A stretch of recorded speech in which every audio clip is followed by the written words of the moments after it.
we have Kraken on the left side, and we have Papta on the right. So far, this match is going in favor of Kraken. They're both lagging on opposite ends of the world. Kraken's waving to the fans. Kraken's up 1 round. It almost looked like Papta tried to pop his ward to start out with, but he didn't get it off. It might have been a fake. Now he gets it.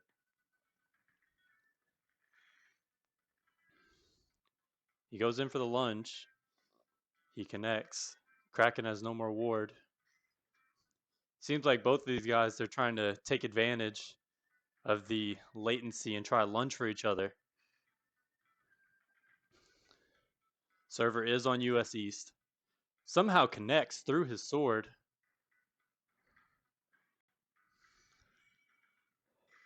Ooh, that almost looked like Kraken got another round off, but Papta blocks it with his dagger. Relatively even on resources, also even on health. Everybody's been waiting for this matchup. The 2 samurai mains. Kraken gets a very good trade.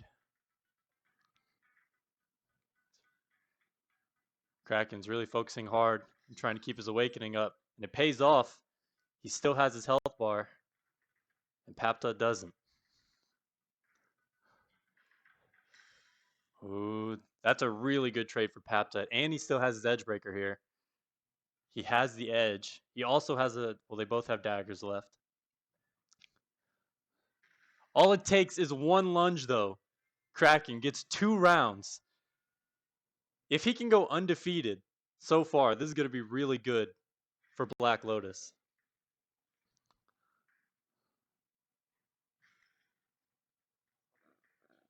Also, sorry if the names are mixed up with Papta's name being on the left and Kraken's on the right. I'll fix that in a second.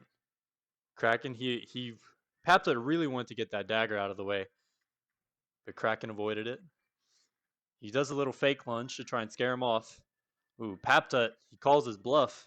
He just rushes forward. Ooh, but Kraken's lunging forward too. He knows the game plan. The latency, it's against both of them right now. Oh, Papta takes a round off. Representing Secret Clan. All the way from Europe. And Kraken from Alaska. Truly on opposite sides of the world. Alright. Kraken gets one of Papta's daggers. That might be crucial later on. Papta's known for, well, I'd say all of Secret Clan is really known for their animal style. You'll see what that is later on, most likely. Papta gets a stab, but he has no awaken on his blade. Papta gets a second stab. Kraken looks livid right now. Says Mud Hut Gaming.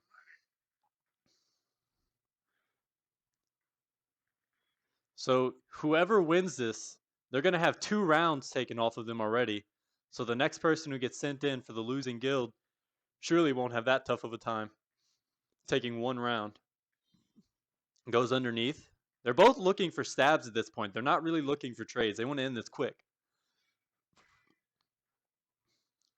Alright, uses his edge breaker. Doesn't get that much for it though.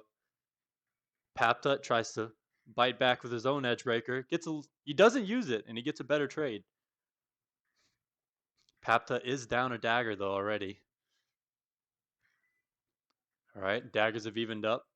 Papta got 0 for it. Yeah, so. Ooh. They're still relatively even. Kraken's a little bit up. Same resources, identical. Kraken's sword is a bit longer though. He could go in for a lunge here. He tries, but Papta backs up.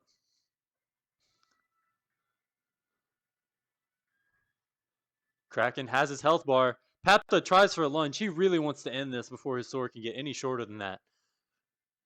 Kraken, all he has to do, he's up on materials here. He lunges in. He calls his bluff. The animal style is not successful. We have Kraken representing Black Lotus. All he needs to do is lose 1 round versus Jester Lord of Secret Clan on Duelist.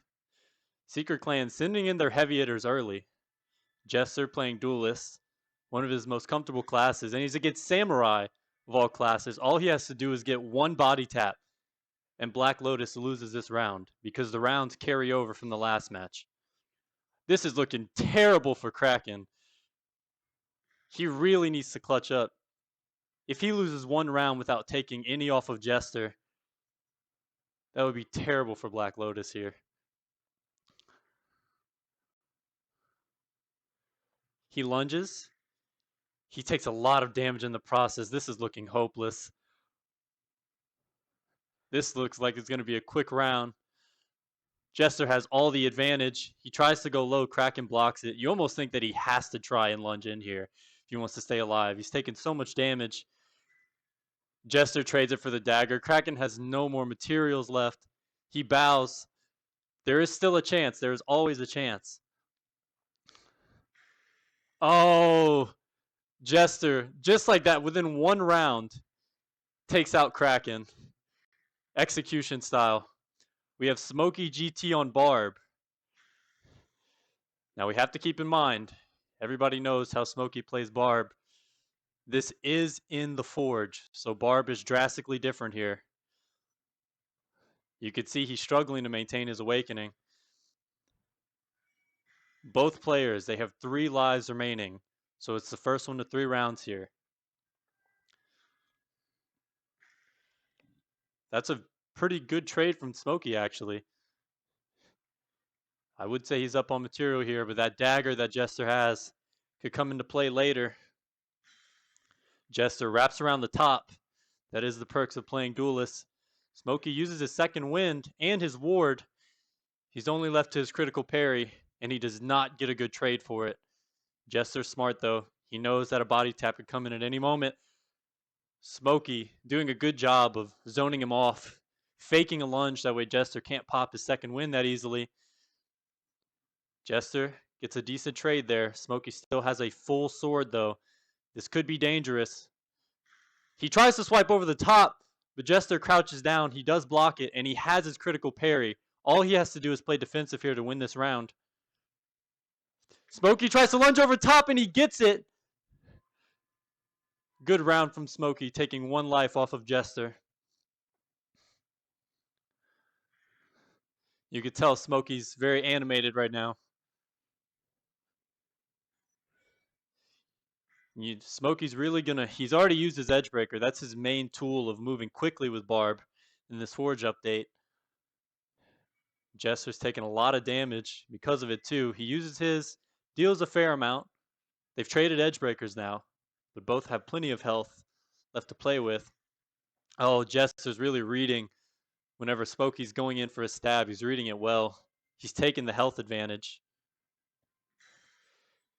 Jester gets a perfect trade. Almost. Thought he took 0 damage for a second. He took 39. That almost looked like it didn't even connect, and they are both on US East server. We have a fairly even game here. Jester's waiting. He does pop the second wind. Tries to wrap around, but Smokey reads it very well.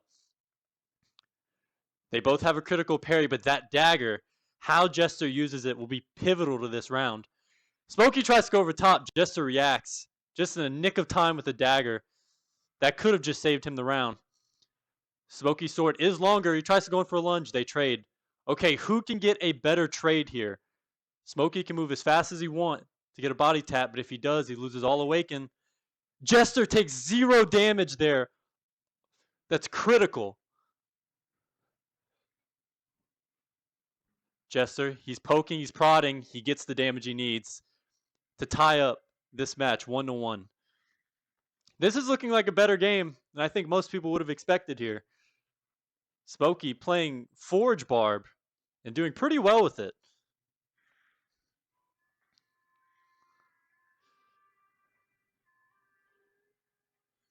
Oh. Jester, oh! No, immediately Jester tries to lunge. He tries to do a mix-up. Thought Smokey wouldn't expect it, but Smokey was there. With his edge breaker as well, so he can move as fast as he wants there with no penalty. All right, see, this is the game plan for Jester now. Bait out the edge breaker by Smokey. Now he can't move as fast as he wants to. And he has done that successfully and taken almost no damage. Jester's trying to get crafty with these little hops back and forth to try and maneuver around. He takes a lot of damage for it, though. Smokey goes for the hilt. Not successful, though. Jester reads it. Jester is up on material. He's already popped his ward here. You got to think it might have been a smarter play to save the ward for later whenever Smokey can really move. 95 damage to 51. Jester's sword is short enough. He does want to. Does he pop the second wind? Smokey can just go for a body tap at any moment here. Jester blocks it. That was a very risky decision. But that might have won him the round here. Oh, he goes up and low. A very good mix-up from Jester. Deals 42 damage with the dagger. That is a lot of damage here. A one tap is imminent. Can he connect it, though? He goes, he lunges. Smokey blocks it, though. They both have critical parries. The same situation as last game. But Smokey's sword is longer. You know he's going to lunge. He fakes a lunge. Jester backs up. This game of footsies is terrifying for both players. I know it is. And we're in the same situation as last game. He hits the hilt of Smokey somehow. And Jester ties up the game. 2-2. He is not letting it end here. He is taking out as many lives as he can. This is a very good game. Smokey, he's going to use his edge breaker. He's looking for a one tap. They trade edge breakers. That's not a bad play from Jester. Smokey, he doesn't. That was almost too predictable.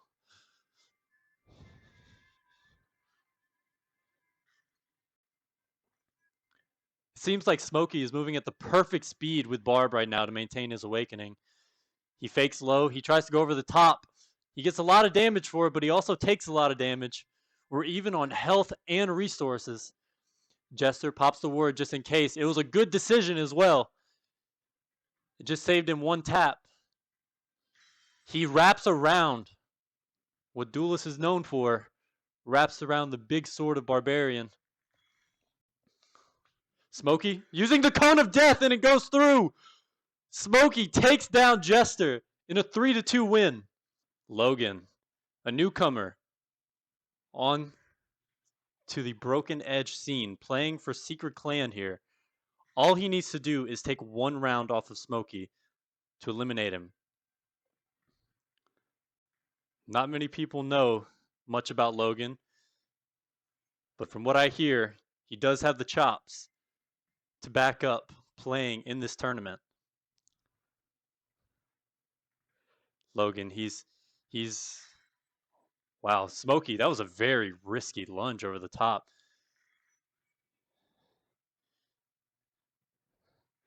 Logan, wow, that was very quick. That edge breaker allows you to move so quick. Logan does block it, though, and his health bar is also gone now. Logan pops his edge breaker. The shield somehow saves him. Either Smokey missed or that shield was perfectly placed.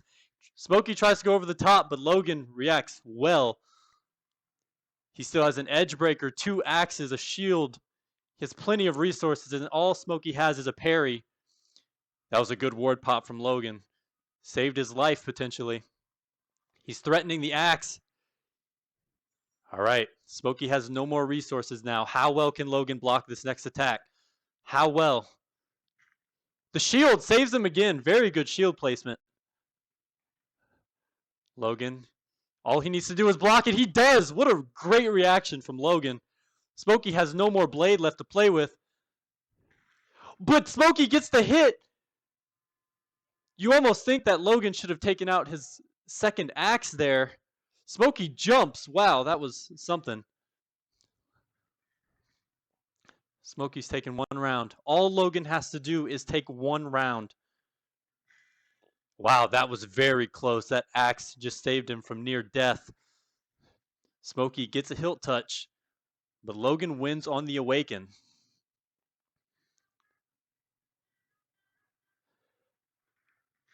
a fierce mid game right now.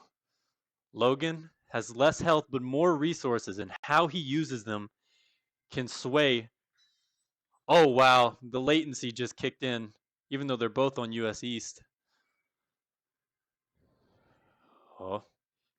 Oh, the axe saves him once again from death, but he gets no damage for it. He deals 84 there, but he takes 143. He's going to have to do some more blocking here. This is Smokey's element. The shield, very good shield placement from Logan, really giving him so many chances here. Oh, Smokey tries to go over the top of that shield, that right side. It almost looks like Logan is... Oh, Smokey goes for a tap. None of them work. Oh, but third time's the charm. These little baby taps. All he needs to do is just scrape his body. That's all he needs to do. It almost seems like Logan is game planning specifically for Smokey. Sticking that shield on the right side of his body. Smokey, same thing every time. But I mean, can you blame him? Pop the edge breaker, go for a head tap. If it works, you get around. If it doesn't, you take no damage. But he deals plenty of damage there. 150 damage. Goes over the top, but Logan reacts well. Logan is going to need to do some major defending here.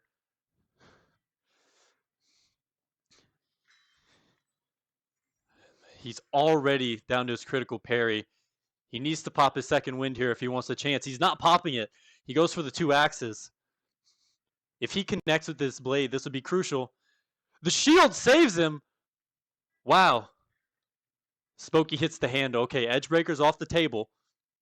For the two axes, Smokey tries to go low. Takes, just not enough damage for his health to go away. Is Smokey going to defy the odds here and not drop a single round? All right, he takes damage there.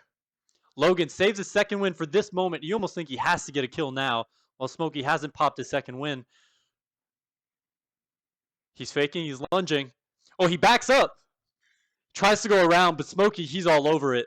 He pops his second win. This almost seems hopeless now. Logan takes 0 damage. He needed that trade. He needed that. Logan, he blocks that very well. Okay. Logan has to connect here. He has to. That is his only chance. Smokey, he's dashing. He lunges forward, but his hand disconnects, so the kill does not count. Smokey, his hand disconnects. You can't kill with barb with just one hand. You need two on the handle. Tries to go over top. The shield saves him. Okay, now this is really Logan's last chance here. He needs to connect. He lunges in, but Smokey read it perfectly. Smokey wins 3 rounds in a row and defies the odds. We have Secret Clan with their anchor, Dopey Tater Chip. Famous for being at the top of League 1 for so long. How will he do against Smokey here? Gets 172 damage off the bat. Dopey, a character who really doesn't need much and it's over! As soon as I can even say anything, the round is over. Takes out Smokey immediately. Oh, here we are. Kraken's coming in again. Dopey on Persian, his most comfortable class. Deals 215 damage. That is so much damage for one edge breaker against Knight as well. He tries the animal style, patented by Kronster himself and adopted by Secret Clan members. A tactic where you simply just stick your 2 Persian swords up in a manner almost like an animal. Dopey takes the shield out of the equation. He really wants to get that out of the way. Kraken goes for a lunge. He gets a lot of damage, but he does not break Dopey's health bar. Both players just need to take 3 rounds here. If Kraken wins this, he can secure the battle victory for Black Lotus.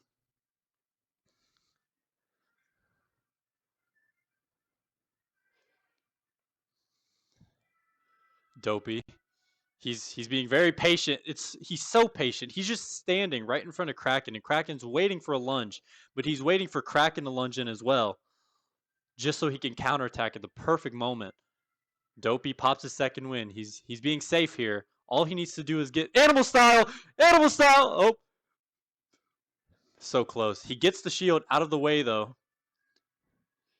He fakes high, goes low. Kraken's all over it, though. He has his edge breaker left. How is he going to use it here? That is all he has left in a tiny shield. He pops it. It doesn't activate, though. He must have done the post slightly wrong. He takes 104 damage. That's his only real option, is a lunge there.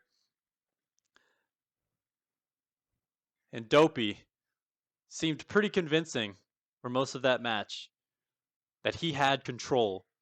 He has the momentum as well. He's 1 round up. How is Kraken going to adapt to this?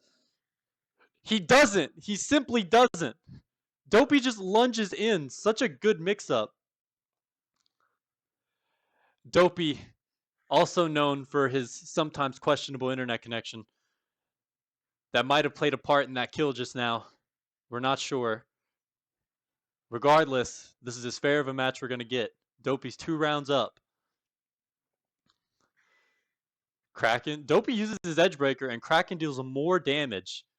A very good trade for Kraken there, exhausting Dopey's resources. Dopey deals 86 damage, very reactive with that left blade. Surely Kraken's feeling the pressure right now.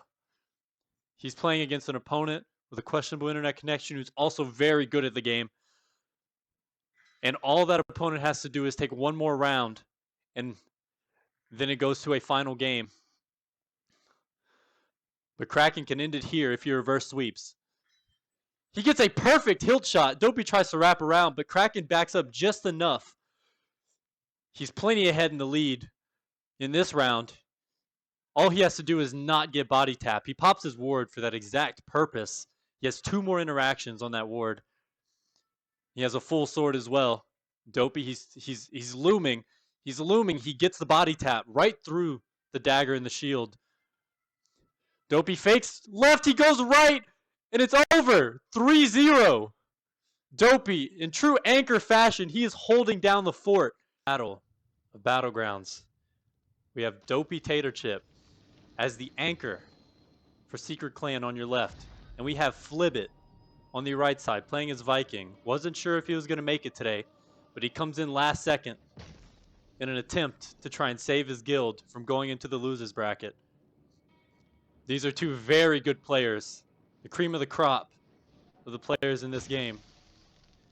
And they're facing off in one last battle to determine the victor. I'm very excited to watch this game. Dopey at a slight health disadvantage. Flippit lunges in very quickly. He went wrapped around on the left side. Dopey just wasn't ready for it. All right. We have a game, folks. No one's taken a round off Dopey so far in these past 2 matches, and Flippit he gets 2 rounds immediately. What is going on? He's hopping and skipping like he's having fun. He's having a good time. Dopey might be experiencing some lag, but we are on a USC server for both players. He's going to have to play very cautiously now if he knows that Flippit can just lunge in at any moment and end this game and end Secret Clan's hopes of staying in the winner's bracket. Dopey's going to play a very safe game now. What else can he do? He can try lunging in, but Flippit's sword is longer. He's going to win that trade. Oh my goodness! What? 3 in a row? That's the last match? Wow. We have Blazing Nitro, the leader of Edge of Olympus, sent out first in a blind pick versus Smokey GT on Duelist, representing Black Lotus. This is the 2nd round in the winner's bracket. Edge of Olympus got the bye. And Edge of Olympus has decided to throw out their leader first on Tyrant, one of his more comfortable classes. But anyone who knows Smokey, they know that he plays Duelist. That is one of his most comfortable. So far the match is going in favor of Smokey. He tries to lunge around very quickly, I might add, but Blazing Nitro catches it. He takes a lot of damage in the process, though. He gets a very nice hilt shot. Deals plenty of damage to Smokey, but he might be too far gone already. He's going to have to block another Smokey assault. Oh, wow. Nitro lunges in. Surely didn't expect that. Smokey had the longer sword. Wow. Nitro bringing his A game so far. He's taking some bad trades, but that was very good timing on his part. He pops the ward immediately and the edge breaker. Smokey blocks it with his dagger. That might be good for Nitro, might be bad. Depends on his game plan. Smokey playing very smart there. Nitro has one more interaction left on his ward, and then it's fair game for Smokey. Now, it is widely considered that Tyrant is somewhat of a counter to Duelist, even in Forge. So you could say, oh, and if Nitro's playing like this, backing up, reacting perfectly, maneuvering his Zweihander, if I'm pronouncing that right, Smokey has his work cut out for him in this counter matchup. He's really doing no damage on these trades. All he has is a critical parry left. He tries to lunge around, gets 89 cut, which is the play against Tyrant to go for strictly cut damage, but he does take awaken damage in the process. Nitro skipping slightly, gets back to normal though. He pops a second wind. He tries to go over the top. Smokey's read. He read it though. They both have a critical parry left, but Nitro's sword is much, much longer here. He could try and get a tap on the critical parry. It looks like he's going for the kill, and he gets it. Very good spacing from Nitro and Smokey. But Nitro comes out on top. He reads Smokey's lunge perfectly and wraps around to the left, where Smokey's not ready for it. Edgebreaker trade? No. That's a very... Nitro's adapting already, deciding to not use his Edgebreaker to trade for the dagger, instead to deactivate it last second, gets the dagger for free, and he deals plenty of damage. He still has his Edgebreaker. This is a very good situation for Nitro. That's a good Edgebreaker trade as well, taking ticks off of the wards. Nitro has the upper hand in this matchup so far. Smokey, somehow, he still has health in his gauge. Nitro, he's prodding, playing very elusively with the tip of that Tyrant sword, deals plenty of damage.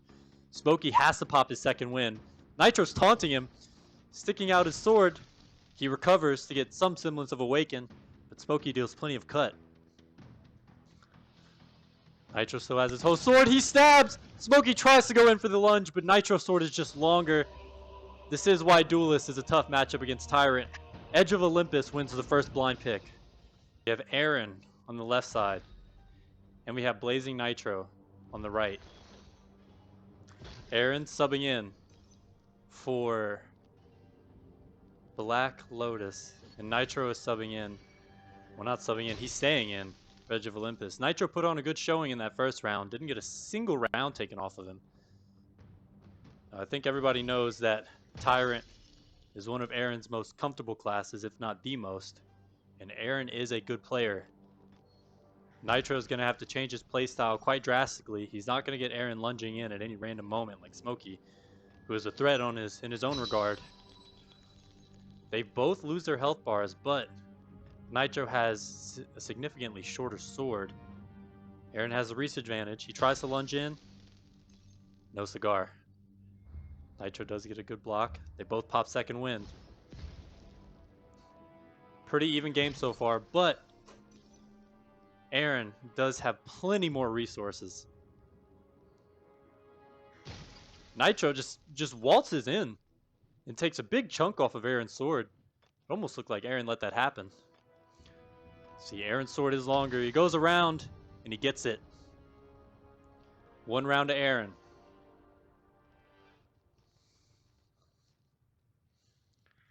It's going to be an interesting match. Aaron is a different kind of opponent than Smokey. They play completely different. Nitro gets a pretty poor trade there.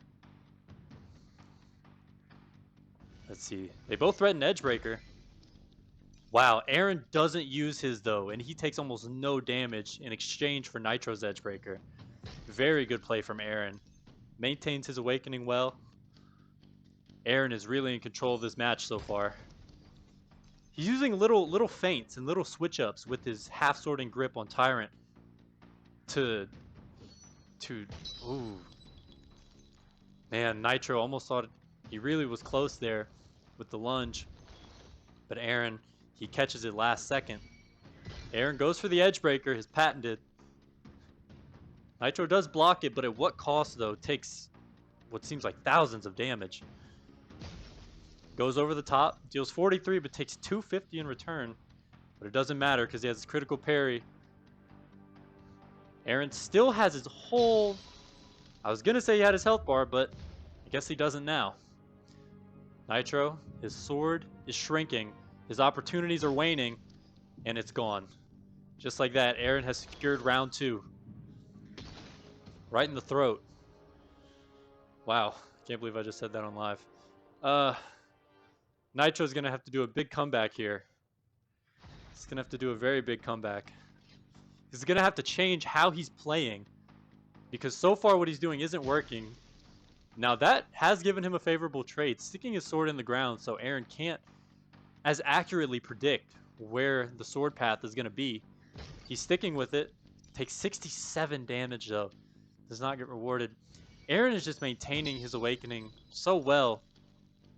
They both feint their edge breakers, but Nitro comes out the lesser of that interaction. Surely he's going to use his edge breaker now. He uses it, deals 26 damage. That is not what Nitro needs right now. Aaron is looking dominant. It's like playing a game of footsies, but with the Tyrant Sword. They're both wiggling it ever so slightly, threatening different angles. Nitro goes over the top. He's only dealing 54 though. The issue is when you do that wraparound with Tyrant, it's not like Duelist. You don't get awakened doing that. Aaron just lunges in convincing fashion. He takes down the leader of Edge of Olympus. We have Mix representing Edge of Olympus. A League 1 player. He has resided in League 1. How will he fare against Aaron's threatening Tyrant play? Mix starting off with a fairly good trade. Aaron goes over the top. Takes a lot of damage in the process though. His edge breaker, I don't know if he intended for it to deactivate, but it sure did. Mix gets... Wow, Mix is managing his awaken very well here. Timing his strikes perfectly. Samurai being the most difficult class to awaken with, I think most would agree. Aaron, his health bar is broken. He's down on resources as well. And Mix has his ward up, so... Okay, he deals 72 damage there. Oh, whoops. My fault.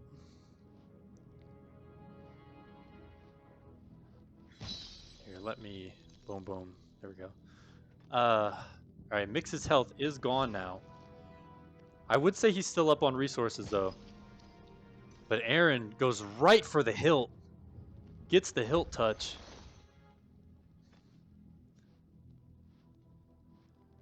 Aaron looking for a lunge. He goes over top. Mix was not quick enough.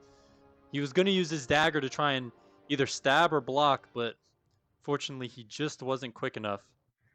Alright, there we go. That's a better angle. Mix did have the upper hand at the beginning of that round, though. You could see Aaron even moving so much. He's moving out of frame.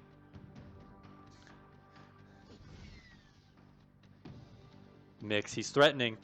He can do so much damage just like that. 80 damage, and that is more than half of Tyrant's health bar. All Mix has to do is time his strikes right, and Aaron has to exploit those openings. Deals 40 cut. He abandons the awakening for that cut opportunity. Not a bad play from Mix.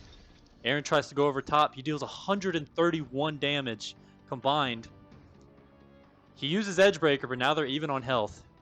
Aaron goes over top. In true Aaron fashion, very difficult to deal with, especially as Samurai of all classes, where you're focusing on timing your strikes and maintaining your flow. Certainly the most susceptible. Oh, Mix has already popped his ward. He's trying to delay Aaron's attempt at one taps, but one interaction is already gone. 2 interactions are gone, and he's dealt negligible damage to Aaron's health bar. He has one more interaction left on that ward. There it is. He deals 105 damage. You almost think that because he popped his ward so early, it might come back to bite him later. He's swinging. He's focusing. Even throughout all this tension between the two players, he's maintaining his swings. Aaron's certainly going to try for a one-tap here. He fakes it, goes for a trade, but he comes out on the bottom of that trade. Aaron, he switches up, goes right. Takes plenty of damage in the process, though. His sword is certainly going to shrink. He needs to pop his second wind. He does. Mix. All he needs to do is defend here. Aaron moves too fast for his own good. Slightly too fast. Mix deals 25 damage. Is that enough to shrink Aaron's sword? It is not. Not to a significant amount, at least. He deals 39 damage, and Aaron deals roughly 40. Aaron still does have the longer sword here. Mix has 2 daggers at his disposal. He's not using them, though. And Aaron lunges forward. Another 3-0. We have Aaron on the left versus Abriel on the right. Now, this might be... Let me turn off my game audio real quick. This could be an interesting match. So, pre-Forge, Barb was pretty much considered to be a counter to Tyrant. And you can see how far these players are apart. Aaron's going to move around a lot. Seems like he's having trouble. He deals a lot of damage, but his health is gone. Now, in the Forge, Barb cannot move nearly as quickly as it could pre-Forge. So how that will affect this matchup, we don't know. Apparently, it doesn't matter. Because Aaron takes a hit. It seems like he's confused. It might be lag playing a factor. Abriel is from Europe, and Aaron is from US West. The server is hosted on US East to try to attempt to give a fair match. Abriel takes 51 but deals 72. 80 in total. Abriel, a pretty good player in his own regard. Playing Barb since the beginning of the game, it seems like.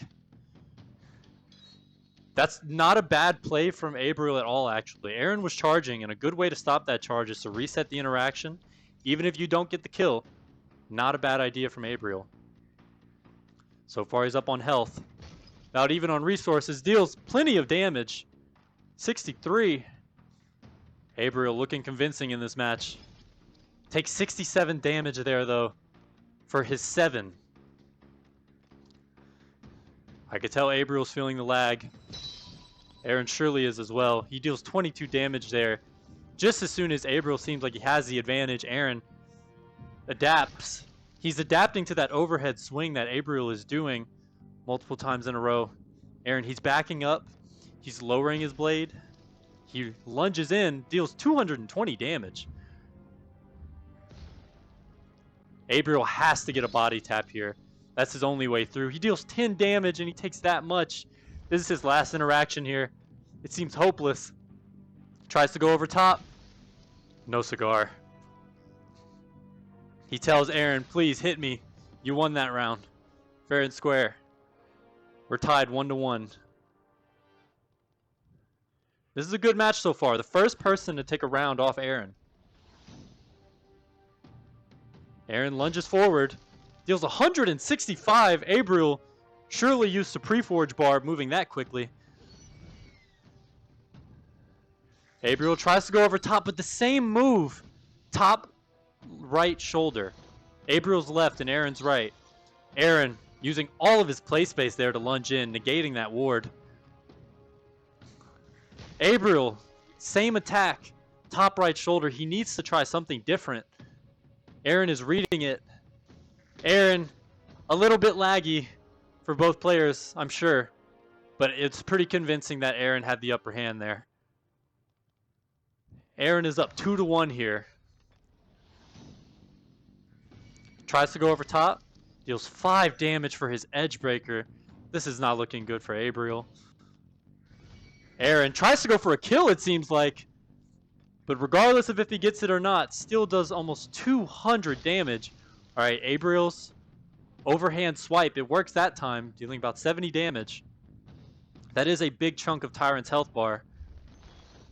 Abriel tries to go around again. This tactic is not working. It worked the first round, but Aaron has adapted marvelously here. He's not letting any of those through. He tries again. He deals 30 but takes 112. He's fainting it now. He might be adapting. He tries it again. Abriel. This is looking not very good for Abriel right now. Aaron seems comfortable. He's situating himself in this matchup. He's going to start going on the offensive now that Abriel's health is gone. Abriel tries to go over top, but Aaron is reading that every day of the week. He's there. He pops his ward just in case, and he lunges in just as insurance. 3-1. Aaron, the sole challenger, it seems, in this guild battle with Black Lotus against Edge of Olympus. As their anchor in their final attempt, he only has to win 2 rounds. Dr. Konkan. They've sent him in as knight. Now, personally, I'm not very familiar with him, but if there was a time to become familiarized with him, it would be now that Aaron, over the top with his Edgebreaker, can move what seems like at lightning speed. Dr. Konkan looks sad. Oh no. He can come back though. He pops his ward. Not a bad play against Aaron. Deals 3 damage though. How will he beat Aaron here? All Aaron has to do is win this game and close out this guild battle for Black Lotus in convincing fashion. Konkan really lunges there. Catches Aaron off guard. That was a great use of play space. Aaron tries to go low. Good shield placement from Dr. Konkan though. Uses Edgebreaker, deals 48. Knight's Edgebreaker. Superior to Tyrants.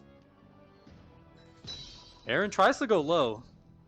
Gets his health bar broken for it. And with Knight's massive health pool, that is not a good trade for Aaron, even though he did more damage. Aaron fakes an Edgebreaker. Takes 2 damage. That was a good trade for him. Horizon. Jester Pigom is now online. Aaron. He still has his Edgebreaker left. Tries to go over top. Dr. Konkan, he adapts this time though. And blocks the overhead stab attempt from Aaron. Aaron seems like he's just nonchalantly playing, but Dr. Konkan catches him off guard. Aaron playing with his food too much. I say this because he's won the last 2 rounds. Not because of any personal bias. But Dr. Konkan really catches him off guard there. That surprised me as well. Wow. All he has to do is take 1 more round and he can eliminate Aaron. Aaron tries to go over top. He deals a good chunk of damage, but tonight, 'tis but a scratch. Aaron uses his Edgebreaker already. That is one of his main mix-up tools. Dr. Konkan is playing well here. Aaron's going to need to focus up. He tries to lunge in. He deals good damage there. Dr. Konkan still has more resources, more health. His ward is saving him from a potential 1-tap. And he uses the last interaction on his ward very well, knocking Aaron's sword down. Dr. Konkan, will he be the sleeper pick? The one that we didn't expect. He gives the hit to Aaron. Curious. Deals 3 damage there. Shrinking Aaron's sword ever so slightly. Not really.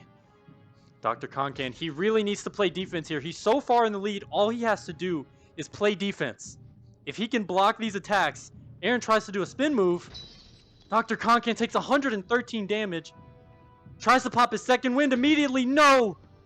So close, his second wind didn't pop. A slight error in performing the blade art cost him that round, potentially. His back's against the wall here. Dr. Konkan is playing against, so far, the most ferocious player in this tournament. It's kill or be killed. He takes this round or he loses it. He's up on resources, but lower on health. But we all know Knight's health pool is very extensive. And just like that, he widens the health gap in his favor. Deals 2 damage! Exciting. And Aaron deals 47. Roughly even on health. He still has 1 more interaction on his ward. Tries to lunge in. He takes 200 damage for it nearly. 198. A good trade. A good use of his edge breaker as well to even out the health battle. Aaron has a short sword now. Surely he's going to pop his second win. He tries to go over top. Deals plenty of damage. But it's useless if Aaron can pop his second win.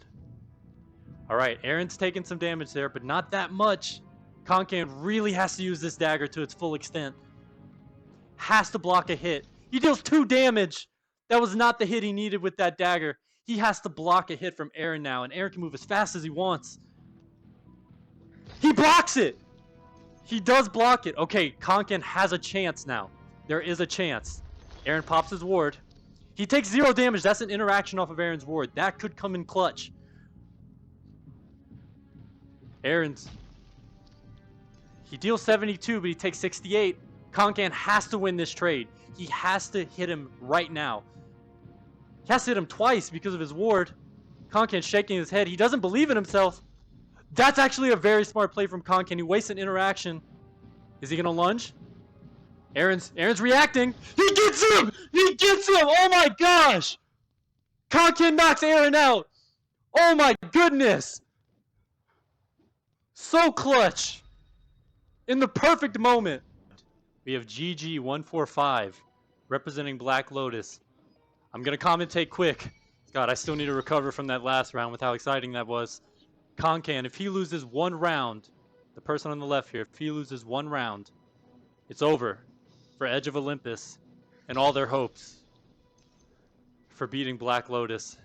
GG, a player that I'm sure not many people expected coming out for Black Lotus, but he's here nonetheless to represent his guild. He was given a shot by his guild leader, Kraken to prove himself, to make a name for himself. I'm certain that Konkan, as we speak, is making a name for himself. Taking 2 rounds off of Aaron, and in convincing fashion winning this round. So far the score is 2-3 in favor of Black Lotus. All GG has to do is take 1 round here. That's all he has to do.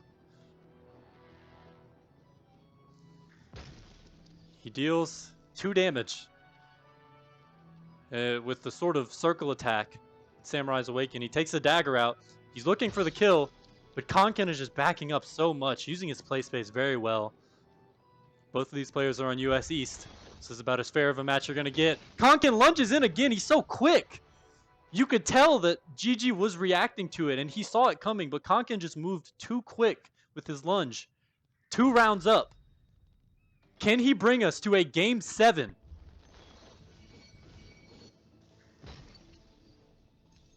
Trading daggers.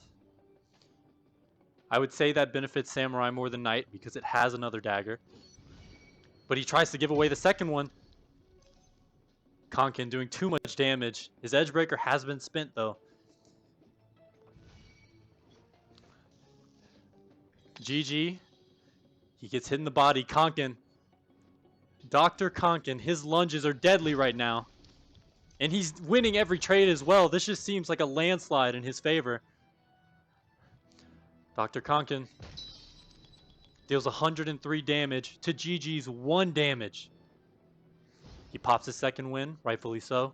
He has his edge breaker. He threatens it. It goes away. Konkan tries to lunge over. But GG, his spacing was just right. Just far enough to where he can get that head tap. Konkan just has so much more health. All he has to do is play defensive here. And he can win this round and bring us to a Game 7. GG gets 14 damage. That is not a good use of your dagger. I respect the attempt though. GG is looking pretty hopeless right now. Konkan can lunge in at any moment. GG does not have his second wind. He's stuck with a stub. Konkan, he's nodding at him. In gentleman fashion, he gives him his critical parry. And you could call that gentleman fashion, but with how big of a lead Konkan has here, I would say that that might actually be a smart play. Because he's taking no damage by giving GG the critical parry. GG has his work cut out for him. He just needs to take 1 round. He goes for the left side stab, but Konkan's ready for it. GG, he's feinting left. He goes right, goes left. He gets a hilt shot. But Konkan was so far ahead on resources, his second win isn't working. It works now. Oh, that's all but secured the round. Konkan goes over the top. Dr. Konkan brings us to a Game 7. Who would have thought? Black Lotus versus Edge of Olympus. None other than the guild leader of Black Lotus, Kraken Laken, has come in on Barb. All he needs to do is take one round.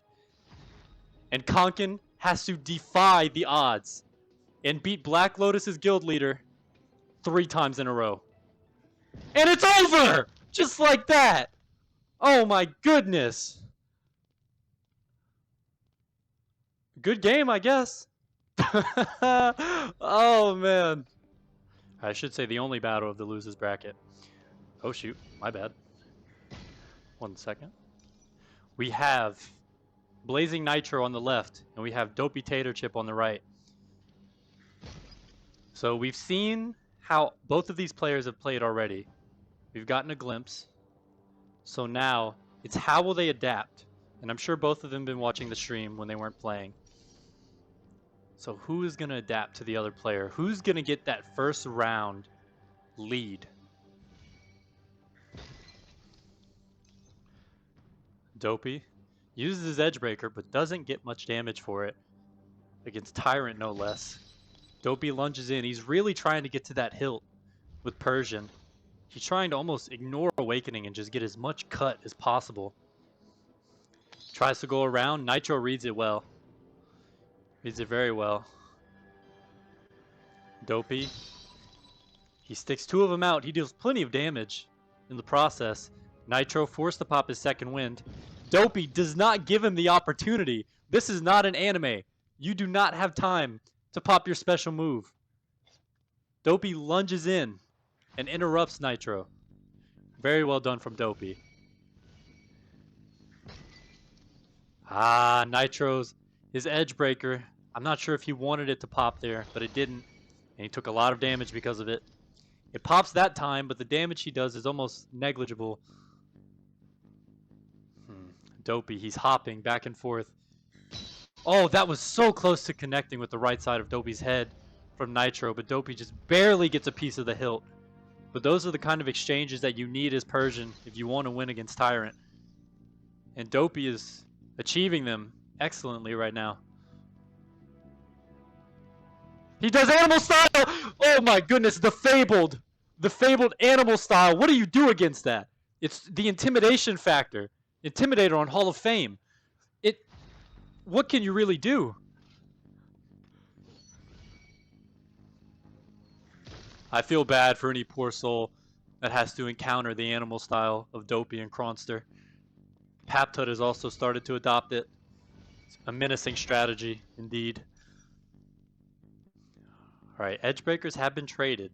Dopey is up on health, and considering Tyrant's low health pool, I would say he's pretty far up on health, but it's close. They have even resources, but that second wind of Persian, when Dopey decides to use it and how he decides to use it, that will decide this round. Nitro has to get a lead. Dopey just lunges in 3-0 in pretty convincing fashion, takes out the leader of Edge of Olympus. Edge of Olympus, you know, they put Dr. Konkan in, puts on a good performance. They think, why don't we put him in again? See if we could take down Mr. Dopey. So here we are. So far, he's not doing a bad job. Hitting the hilt of Dopey. Let's see. Oh, wow! That was very well done. Dopey just, you can tell, he really caught Dopey sleeping there. He wasn't anticipating that. Dopey was trying to go for a trade, and Konkan had none of that in mind. Dopey almost looks like he was going for a kill there. Roughly even trade. Compensating for Knight's health, of course. That Edgebreaker. Dopey does an excellent job. Knight's Edgebreaker is one of the most damaging things in this game, and Dopey just negated 90% of it. That was really well done from Dopey. And he used it at the expense of no resources. Of course, he has popped his ward. That is not relevant. He fakes right, fakes high and right, and then goes left. Konkan also caught sleeping a little bit. Maybe he was ready for it, but it's a different kind of mix-up when you're playing Persian. You have to worry about 2 blades at once. Dopey takes damage for his initiative. Not a great first trade, but not the worst either. He goes over the top, hits the hilt, but Knight's health pool is just so massive. Of course, it's negated by its relatively short reach with its sword. And it's demanding awaken. You can't move too fast. Oh, wow. Dopey was really extending. He was extending to try and get that kill. Oh, wow. Dopey. Both of them lunge at each other, actually. Konkan, he leans to his left to try to react. So Dopey lunging in with his edge breaker, but now Konkan has his edge breaker. It goes away, though. He moves too quick. He tries to sidestep in real life and change directions. It's too much. He passes the threshold. He goes for the kill there. He had blood. Blood in his eyes. Dopey's ahead in this round. Konkan once again with the edge breaker. He's being much more careful with it now. Deals 111 damage, if I did my math correctly. That was a good trade from Konkan. See, now Dopey, he's adapting well, though. Konkan's going to try for that same lunge, going low. But Dopey's expecting it this time. Konkan does have more materials. He does get a good block there. Dopey's second wind has been used. That is Persian's main advantage here. If he can get that big sword of Dopey down right now, he deals 2 damage, though. That is not what he needed at all. It's just how well can he block. I sense an animal style. No animal style comes out. Dopey fakes right and curves over to the top left, but Konkan, he bends down, ready for it.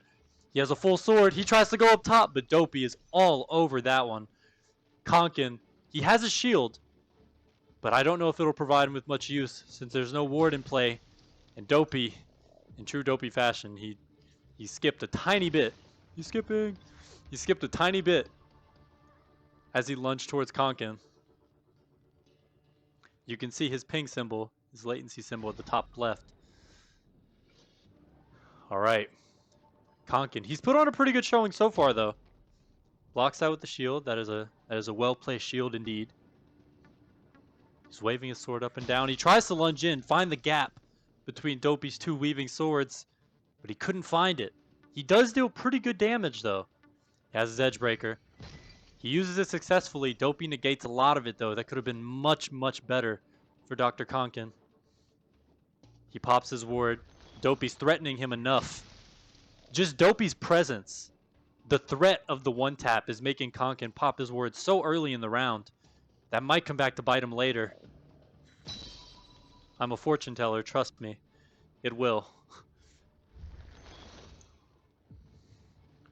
Konkan puts the shield away. He wants to get more awaken if he can.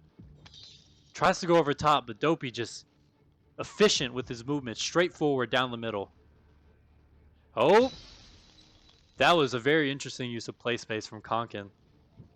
His knees are feeling that one. Dopey tries to lunge in. Konkan is ahead here. But see, it's the second wind of Persian that's being popped as we speak that can turn the tides of any fight. You can never count a Persian out if they have their second wind. And especially someone who's as good at managing it as Dopey is. And that just, a tiny skip, but that looked imminent. Good round from Dopey. One on the left would be Dopey Tater Chip, and the one on the right would be Not a Human, representing Edge of Olympus. All he has to do is take 2 rounds off of Dopey to secure this win for Edge of Olympus, or at least this, not the battle win, but this match win. So Dopey is pretty good on Persian. I'm sure most people know that that is his original main class. And Not a Human, I'm not very familiar with if he plays Persian or not. So we'll have to see how this goes. He's looking pretty solid to start out. He's down by a good bit of health and an edge breaker. He goes for a double swipe. He loses all of his awaken, though. Bad timing for him. Unfortunate timing. Dopey uses his edge breaker just to secure more length off of Not a Human swords. Dopey's just winning every trade at this point. Not a human. He pops his ward. It's a smart choice. Dopey is known to go for lunges in this situation. Does not a human... He should be popping his second win right here. Does he not know how to do it? Maybe he's choosing not to? Oh, Oh no, and he gets an unfortunate critical parry. Didn't pop whenever his hilt was touched by Dopey. That happens, frankly, too often. You have to feel for him. Dopey just... And throughout all these trades, Not a Human is completely exhausted of his resources. And his swords are cut down to a fraction of their size. And Dopey's health bar is not even down yet. This is very one-sided so far. Dopey just nonchalantly sticks out his sword.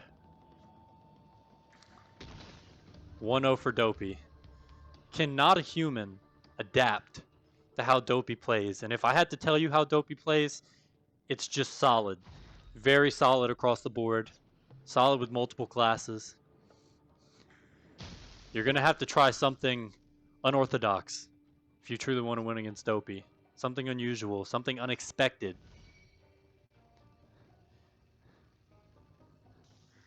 Oh, that can do it. That was fairly unexpected. Not a Human reaches over the top at lightning speed to hit Dopey's cranium. That truly was unexpected. You could hear me. I was quiet. I wasn't anticipating that. Oh, Dopey's lag symbol is popping up. This might be playing a factor. Not a Human, you could see he had to correct which sword was on top of the other one to pop his edge breaker. Dopey lunges in, gets 190 damage. Oh, you could see that was an all or nothing play from Not a Human. He really wanted to reach over the top. He invested everything in that.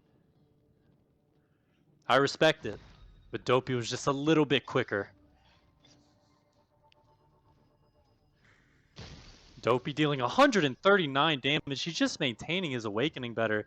The experience is showing.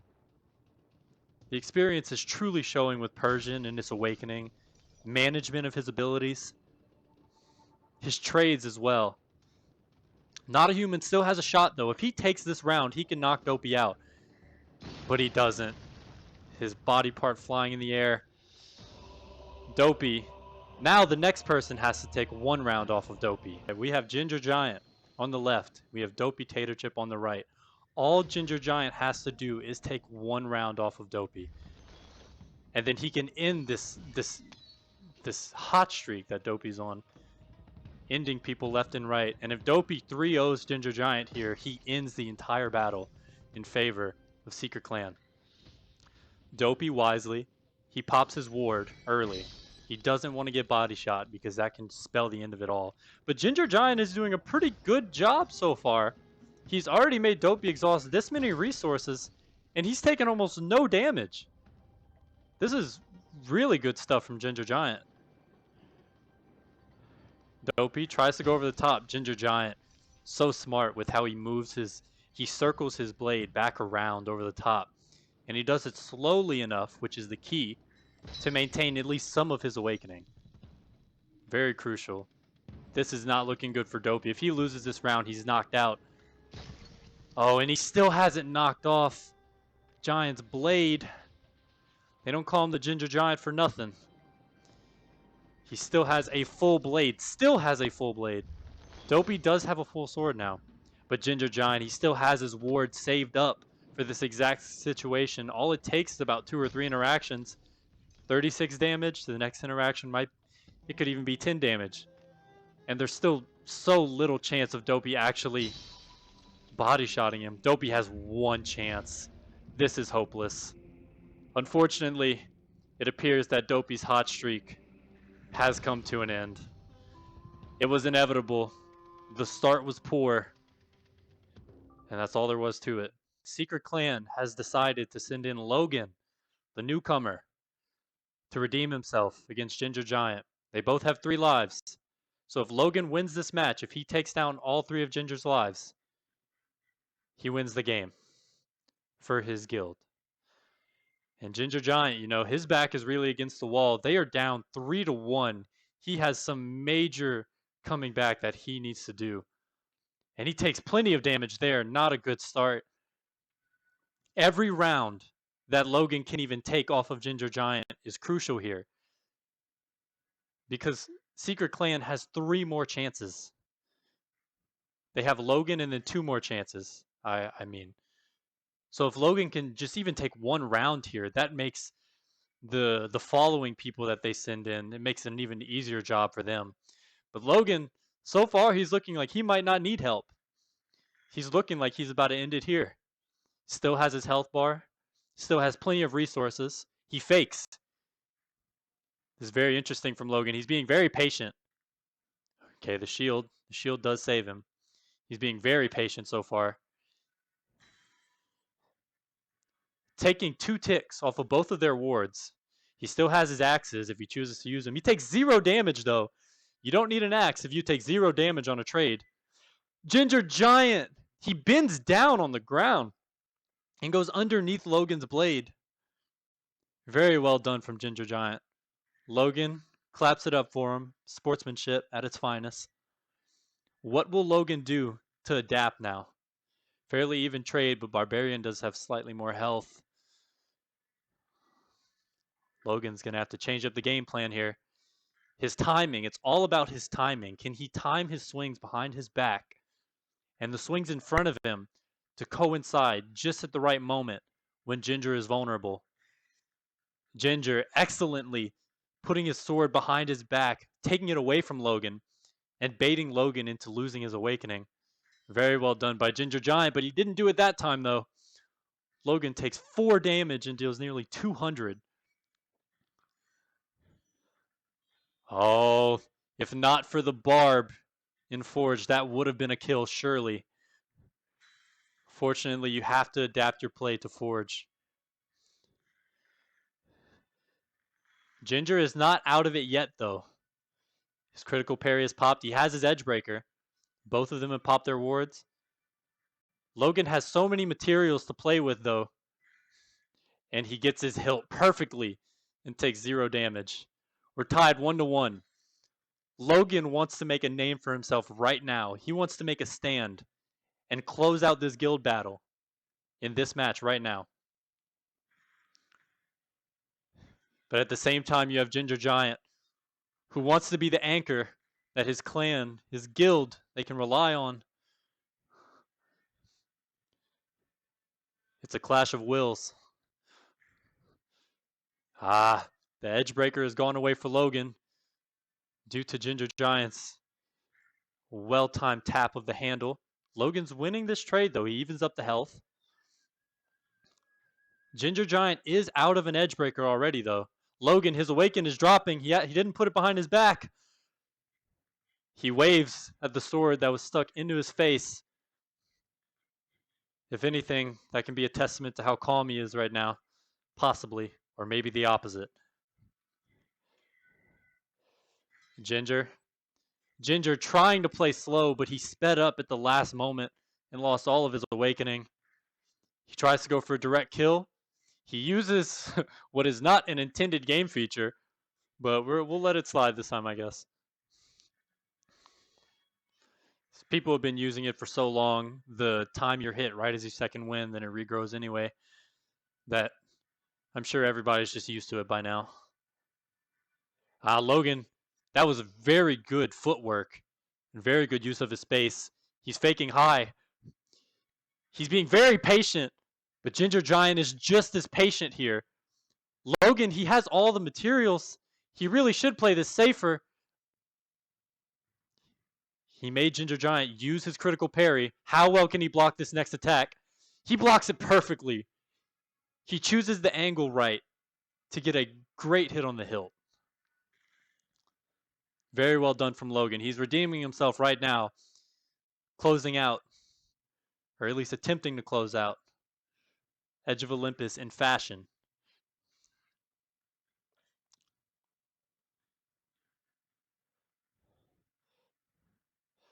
Oh, wow. He catches Ginger Giant off guard. I was not expecting that.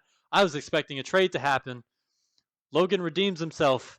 And just like that, the Secret Clan has won the losers bracket match.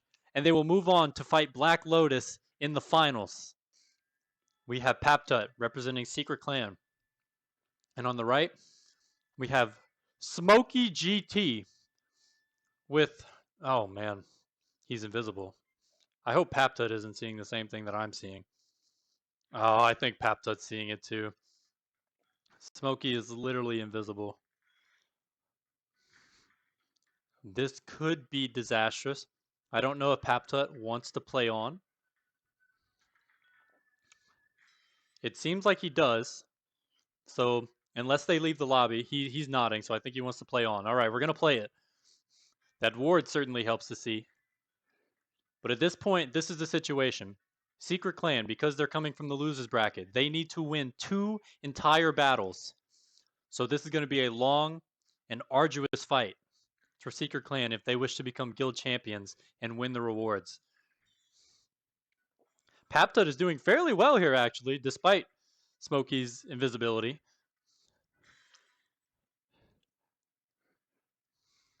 Well, for Black Lotus, on the other hand, all they have to do is close Secret Clan out in this battle, and Smokey's doing a pretty good job so far. Winning 2 rounds in a row. It's very unfortunate for Papta. Smokey's off the bridge. Wow. It's very unfortunate for Papta that he's from the EU. He's from Europe. So, and Smokey's from US East. The best server that we can possibly hope to get is US East. So he might be feeling the lag here. And geez, there it goes. Smokey 3-0's Papta. We have Dopey Tater Chip, the MVP of the losers bracket match, carrying Secret Clan to a victory, is going to try to take down Smokey. I don't know why he is invisible. I don't know if he's doing this on purpose or if he's not. I'm not sure if Dopey is seeing this as well either, but it looks like he wants to play on, and he's not doing that bad either, so I guess we'll play it. Dopey trying to go up top again. Takes 150 damage for that. Dopey's evened up the health. He fakes high, goes low, but once again, Smokey goes high. It seems like Dopey has come in prepared, specifically for that strategy. Dopey's blocked it every time. And he was ready. That was a very quick move from Smokey as well, but Dopey was still ready for it. That almost makes you think that nothing's... Well, that one did get through, but luckily Dopey had his ward active. Getting very good trades. But for some reason, Smokey's sword... Okay. So, I don't know what game Smokey is playing on, but his sword is fully there. Okay. Smokey, I don't know what you're doing, but some kind of hacks or something, but his sword is fully there even though it's broken, and he's invisible. Well. Oh, man. Dopey, you could tell he caught a lag spike there. And then you have an invisible man over there taunting and dancing. This is Broken Edge. I kid, I jest. Oh, Dopey caught that in the nick of time. That was very fast from Smokey. They trade edge breakers. I don't know who that favors. I'd say that's roughly equal for both fighters. Smokey. He's using the strategy of putting your sword below the ground. He's using just about everything imaginable that you could say shouldn't be in the game. And he gets 2 rounds on Dopey. Wow. He gets 2 rounds on Dopey while he's invisible. This is something, all right. They trade edge breakers again. This is unprecedented for sure. Smokey fakes high, goes low, but he loses all his awaken in the process. This match between Dopey and Smokey is solely determined on how well he can block these hits from Smokey. Because Smokey doesn't even try to awaken, to be frank. So how well can he block these while maintaining his own awakening? He's doing a pretty good job. Smokey doesn't have that many more chances. He goes high, but Dopey's ready for it though. Thankfully, because of Smokey's ward, we can somewhat see his outline. Dopey takes a pretty poor trade there though. This is looking good for Smokey. All he needs is one body tap to secure it. Fakes high. He's sticking it low. He goes high! And that almost just seems unfair at that point. But Smokey wins it 3-1. For this game, we have Logan on the left side representing Secret Clan. He redeemed himself in the loser's bracket match. Now he's going to see if he can put up a decent fight against Smokey. All he has to do is take 2 rounds off of Smokey to knock him out. Smokey lunges forward. Bad timing though. Logan was super ready for that one. Deals almost his entire awaken. He catches Smokey with the axe. This is a very good start for Logan. Now he just needs to not get one tapped, and he can win this round. Smokey, on the other hand, he needs to try and win trades. Wow! Smokey moving at the speed of light. Well, this is against what maybe I was misinformed. I believe with Barb, you weren't able to move that fast anymore. But hey, Smokey found a way. Logan with a very nice mix-up. Instead of waiting for Smokey to go on the offensive, he decides to take the initiative himself and take a step forward. This is very good from Logan. He just needs to take one more round now to knock Smokey out. But Smokey! What is with these insanely quick rounds? Smokey goes for a head tap with that edge breaker. You can move as fast as you want almost. Logan probably feeling the pressure, but Smokey also feeling the pressure. See, Logan did take a lot of damage there, but if he didn't block that, he was dying. Smokey lunges backwards. Oh, Logan! He outspaces Smokey excellently there. The tip of his blade just barely missed Logan because he backed up. And then Logan lunges forward with his axe and barely connects. That was as precise as he needed to be. Black Lotus is in the lead. All Flippit is on the right. All Flippit has to do is take 1 round off of Logan to knock him out. Logan decides to lunge, playing a bit differently than he normally does. Seems like he's lunging a lot more now, maybe trying something different because he's playing against Flippit, perhaps. Logan comes out on top the Awaken trade. Now, if we know anything about Viking versus Viking matchups, they take forever. So Flippit gets a very good hit though. Maybe I'm speaking too soon. Maybe it won't take forever. Flippit seems like he's really adapting from seeing Logan play. And in the short time, he was losing trades at the beginning. And that's it. That is it. Good game, fellas. With potentially the last match of today's event. On the left, we have Flippit, currently defending his streak. Black Lotus is up 3-1. If Flippit closes out the game here, then it's over for Secret Clan, and Black Lotus are the guild champions. On the right, we have Jester Lord. We have Jester Lord playing Knight, which is not his usual duelist, but I believe he's picked Knight in an attempt to counter Flippit here.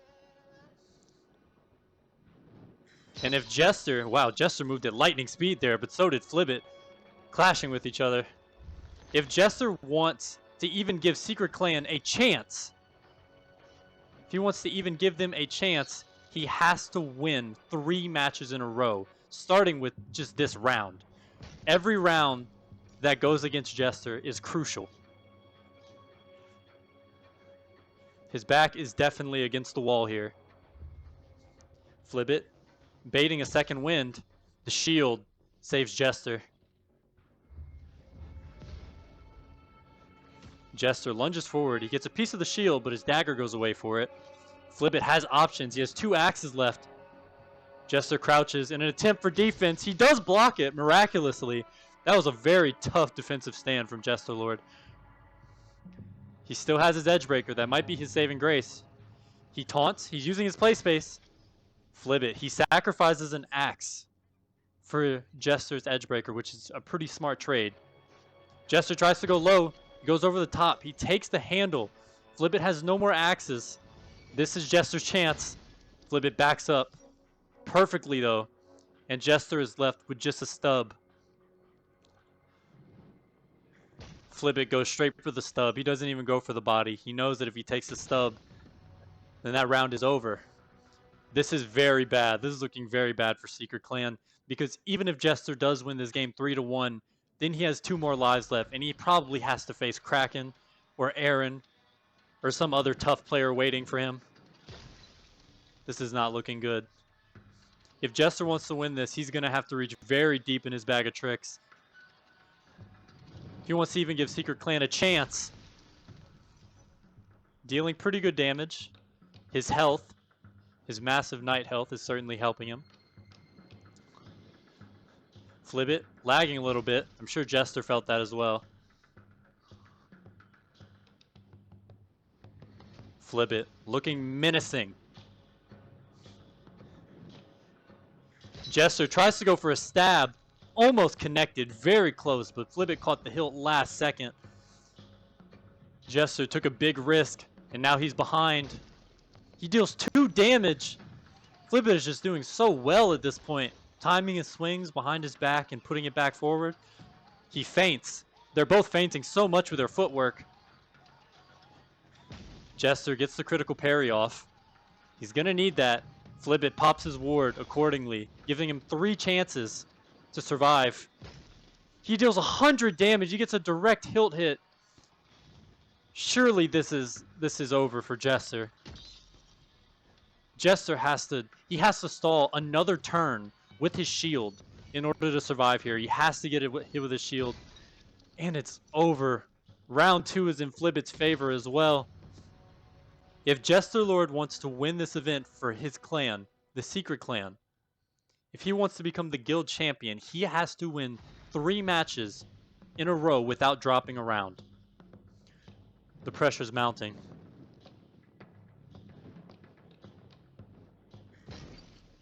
Flippit is just, he's executing on a level right now that I don't think many top level players consider Knight a counter to Viking. And Flippit, he's beating his counter pick. Jester picked this class just to counter Flippit. Flippit tries to go low. He went for a direct body stab there. No cigar though. Jester really trying to use his play space. He lunges forward. That was a very good mix-up. He made it seem as if he was going to back up to almost lull Flippit to sleep. And as soon as he takes that half back step, he lunges forward again, catching Flippit off guard. Very well done by Jester, but his work's cut out for him. He has 2 more rounds that he needs to take. Just in this game alone, he deals 16 damage to Flippit's 100. Pops his ward early. That might be bad. It might be good now. Surely he's thinking about playing like Smokey G and foregoing Awakening and just going for a body tap. Flippit hasn't popped his ward. The opportunity is open for Jester if he tries. Jester tries to go over the top. Tries to lunge in. It was very well timed, but Flippit's shield was up, so that wouldn't have connected anyway. Flippit looking to close this game out. All he needs is 1 tap to the body. 1 tap is separating him from being guild champion. Jester does more damage. He still has his 2nd win and his critical parry. He's not out yet. Flippit, a rather predictable lunge. Jester catches that easily, but he's still in the gutter. The pressure, he deals 1 damage to Flippit's 86, and Flippit still has his ward and 2 axes, a shield, edge breaker, critical parry. The odds are so against Jester right now. He deals no damage with his dagger either. It really feels like the world is against him.